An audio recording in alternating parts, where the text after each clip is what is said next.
1500 টাকা 2 বছরে 1800 টাকা হয় সরল সুদের হারে। যদি সুদের হার 5% বাড়িয়ে দেওয়া হয় তাহলে কত হবে? শুরু করা যাক নাকি? ফার্স্ট আমরা পার্সেন্টেজ বের করব। 1500 টাকা আমি রাখছি 2 বছরের জন্য, ফেরত পাচ্ছি 1800 টাকা। এটা আমার প্রিন্সিপাল, এটা আমার অ্যামাউন্ট। তাহলে এখান থেকে ইন্টারেস্ট কত পাবো? অ্যামাউন্ট থেকে আমি প্রিন্সিপাল মাইনাস করব, মানে 300 টাকা আমি কি পাচ্ছি? ইন্টারেস্ট পাচ্ছি। ওকে, তাহলে 300 টাকা আমি ইন্টারেস্ট পাচ্ছি।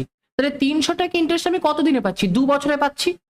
300 টাকা ইন্টারেস্ট আমি 2 বছরে পাচ্ছি, তাহলে 1 বছরে কত পাবো? সরল সুদ। তাহলে 1 বছরে কি 300/2 মানে 150 টাকা সুদ পাবো।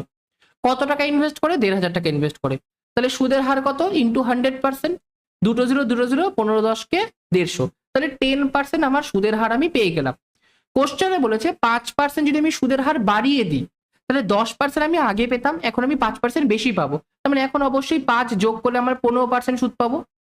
তাহলে এখন যদি আমি 1500 টাকা রাখি 2 বছরের জন্য 15% হারে, তাহলে ইন্টারেস্ট কত পাবো? এটা দেখো, 1500 টাকা রাখছি 2 বছরের জন্য 15% হারে, তাহলে এটা ইন্টারেস্ট পাবো।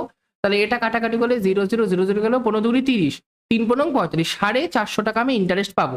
তাহলে ফেরত কত পাবো?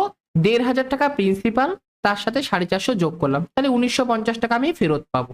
তাহলে অ্যান্সার কি হয়ে গেল? 3 নাম্বার অপশনটা কারেক্ট অ্যান্সার।